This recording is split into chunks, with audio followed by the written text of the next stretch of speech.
Nagpapasalamat si Arayat Mayoral Candidate Jeffrey Luis sa mainit na suporta nilang natatanggap tuwing sila'y nagsasagawa ng mga pulong na bahagi ng kanilang pangangampanya.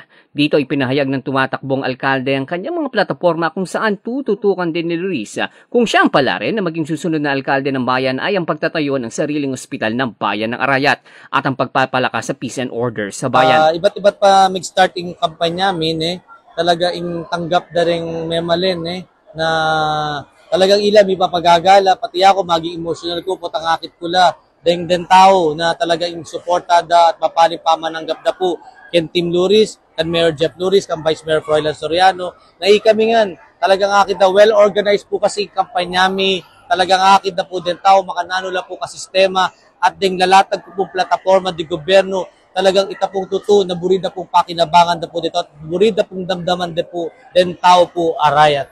Po, sa masan taya po in district hospital. Pisopan miya pong governor, ni provincial government, na magmiya ko rin pong budget, kapamilya na po ng pondo ng munisipyo, na pasantingan taya po in district hospital. Kung ano po yung serbisyo na po ng private hospital, makanyan mo rin po yung pangarap ko para po kay Balen Arayat. At din kaya katapong peace and order, number 1 niya po, peace and order, saka po yung kaya katapong po social services, livelihood, PWD, senior citizen, burikungan, lingapan ko langan po din at iparamdam ko karela retang budget ng munisipyo tamo ilay makinabang den tawarat kay masasanting a programa lalatag ko po karela. Nais din umano ni Luis na muling sumigla ang turismo sa bayan sa pamamagitan na rin ng pagsasaayos at muling pagbubukas ng Arayat National Park na malaking tulong din umano sa kanyang mga kababayan para makapaglikha ng mga trabaho o hanap buhay. Reta pong programa ko na ikit po kayong big screen Siyempre itao po at intamo pong pondo. At yan po kapamilatan na po ng DNR kunan kayo po pasibayo ing upaya para abuklat kayo po pasibayo ing National Park mi at manangkat ko pong mga negosyante na buriko po datangin tayo maging tourist destination niya po yung Balen Arayat para maging progresibo ya at para po rin tawarat. Pwede na pong magtinda, gawa na pong souvenir, pwede na magtinda banana queue, barbecue, o na anuman negosyo. Na ko na po singilan, buri ko po, manakitan la po, then kaya katao pong tao Arayat na magkaroon livelihood. Kapamilatan na po ni National Park tamo, magkaroon mini zoo, magkaroon zipline, magkaroon pong camping site, magkaroon pong trekker, na pwede na po mag-jogging, kaya pong National Park tamo. Gagawa din umano ng mga panuntunan si Luis upang magtuloy-tuloy ang suporta para sa mga mag-aaral sa bayan upang masiguro na sila ay makakapagtapos sa pag-aaral.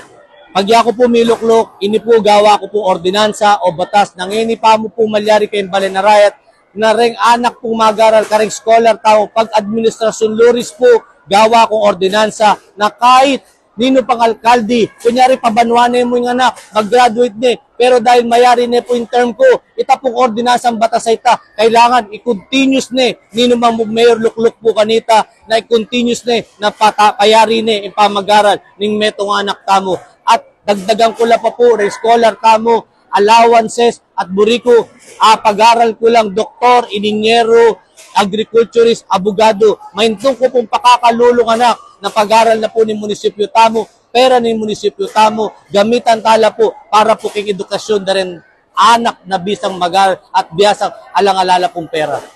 Buo naman ang suporta ng katandem ni Luis na si Barangay San Juan Banyo Captain Froilan Soriano para sa mga naisa ng tumatakbong alkalde. Ayon kay Soriano, sila sa sanggunian kung siya ay pala rin man ay buong suporta ang ibibigay para sa mga nais na mga proyekto ni Luis. Siyempre, nung nandun na po rin ang vision naning kaya katamong mayor, kailangan palagi kami makaintabi ka rin kaya sanggunian para ating pong direksyon. At ito kasing Team Luris, yan po ating sistematiko, detalyado, at masanting solusyon kaya pong problema na po ng Balen Mingin. Unang-muna, yung issue po kasi ng Balen Arayat, peace and order and corruption. Kaya po nandin, kung dimdam nyo ko po, kaya tangkana ko po mga programa, kukwentahan tayo po, impera na ng munisipyo tamo na 600 million a year. Can 3 years po, 1.8 billion.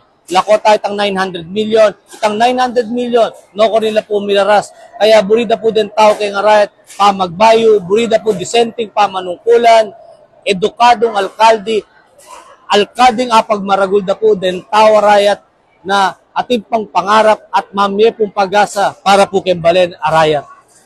Kasama mo sa pagbabalita, Joe Salazar ng 103.1 Newsline Central Luzon. Kasama ka, ikaw ang bida.